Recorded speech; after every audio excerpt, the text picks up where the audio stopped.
বিশ্ববাজারে যখন তেলের দাম বাড়ে তার প্রভাব শুধু জ্বালানির দামেই পড়ে না, এর বড় একটি বোঝা গিয়ে পড়ে সরকারের কাঁধেও।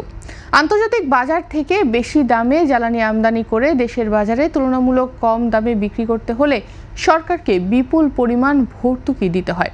কিন্তু মধ্যপ্রাচ্যের যুদ্ধ পরিস্থিতির কারণে গত কয়েক মাস ধরেই সেই ভর্তুকির চাপ বেড়েই চলেছে।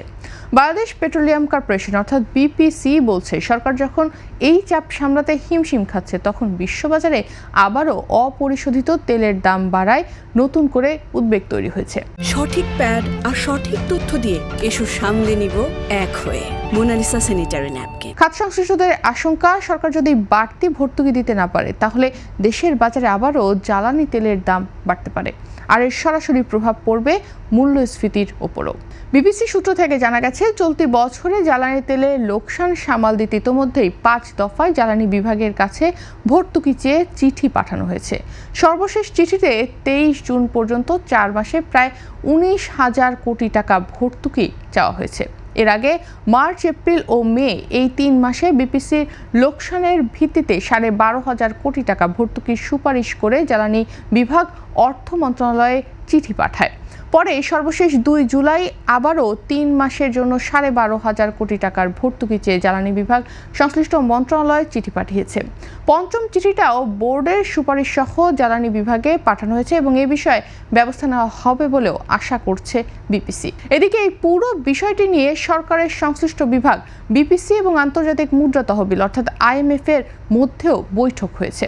বিপিসির আর্থিক ক্ষতির বিষয়টি সম্পর্কে IMF অবগত রয়েছে এবং বিষয়টি নিয়ে তাদের সঙ্গে আলোচনাও চলছে। যুদ্ধ পরিস্থিতির কারণে 20 জুলাই আন্তর্জাতিক বাজারে অপরিশোধিত তেলের দাম আবারও বেড়েছে। হরমুজ প্রণালীতে তেল পরিবহন ব্যাহত হওয়ায় ব্রেন্ট ক্রুডের দাম $2.09 বা 2.37% বেড়ে ব্যারেল প্রতি $90.19 উঠেছে। এর আগে যুদ্ধের মধ্যে 30 এপ্রিল তেলের দাম ব্যারেল প্রতি $126 পর্যন্ত উঠেছিল। সে সময় তেল আমদানিকারক দেশগুলোকে জ্বালানি সংগ্রহে ব্যাপক সংকটে পড়তে হয়েছিল। বিবিসি সূত্র মতে, সরকারের আমদানিকৃত জ্বালানির 70%ই ডিজেল।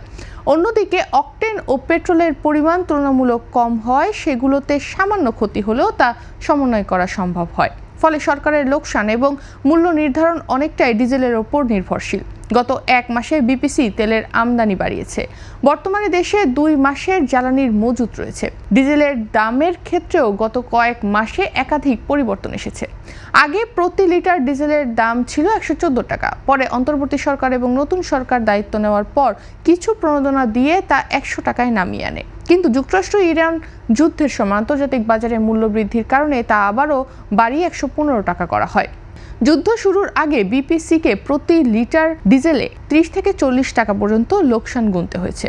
তখনও সরকার কোনো ভর্তুকি দেয়নি। বর্তমানে প্রতি লিটার 115 টাকা দেশের ইতিহাসে ডিজেলের সর্বোচ্চ খুচরা মূল্য। বিপিসি আরও জানিয়েছে, জ্বালানির সরবরাহ স্বাভাবিক রাখতে Eastern Refinery unit 2, Dhaka Chittagong single point mooring SPM এবং জেট অয়েল পাইপলাইন নির্মাণ প্রকল্পের জন্য বরাদ্দ অর্থ থেকে প্রায় 15,000 কোটি টাকা ব্যবহার করা হয়েছে। ধারণা করা হয়েছিল যুদ্ধ পরিস্থিতি স্বাভাবিক হলে বাজার কিছুটা স্থিতিশীল হবে, কিন্তু বাস্তবে আন্তর্জাতিক বাজারে অস্থিরতা এখনও কাটেনি। বিবিসির পরিচালক ও যুগ্ম সচিব নাজনীন পারভিন এ বিষয়ে বাংলাদেশ প্রতিদিনকে বলেছে, জ্বালানি তেলের মূল্যবৃদ্ধি বা কমানোর বিষয়টি বিপিসির হাতে নেই। আন্তর্জাতিক বাজারের ভিত্তিতে তারা মূল্য সমন্বয়ের সুপারিশ পাঠান। চূড়ান্ত সিদ্ধান্ত নেয় জ্বালানি বিভাগ।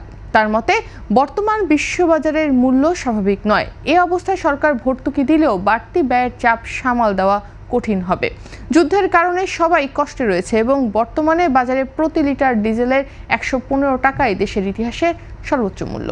এ বিষয়ে জ্বালানি বিশেষজ্ঞ অধ্যাপক তামিম বলেছেন, ডিজেলের দাম বাড়লে প্রথমে পরিবহন ব্যয় বাড়ে, এরপর পণ্য পরিবহনের খরচ বাড়ায়, প্রায় সব ধরনের নিত্যপণ্যের দামও বেড়ে যায়। এতে মূল্যস্ফীতির ওপর বাড়তি চাপ সৃষ্টি হয়। তার মতে, জ্বালানি তেলের মূল্য কতটা বাড়ানো উচিত তা হিসাব করে নির্ধারণ করা সম্ভব হলেও সেই হিসাব বাস্তবায়নের কার্যকর কোনো ব্যবস্থা নেই। ফলে অনেক সময় পরিবহন ভাড়া অযৌক্তিকভাবে বেড়ে যায় এবং ভোক্তাদের ওপর অতিরিক্ত চাপ পড়ে।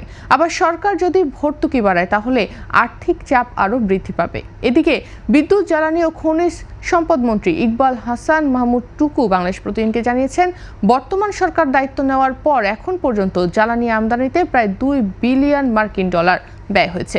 বৈশ্বিক যুদ্ধ পরিস্থিতির কারণে জ্বালানি আমদানির ব্যয় বেড়ে যাওয়ায় বিদ্যুৎ উৎপাদনের খরচও বৃদ্ধি পেয়েছে। এর ফলে দেশের বৈশ্বিক মুদ্রার রিজার্ভের ওপরও অতিরিক্ত চাপ সৃষ্টি হচ্ছে।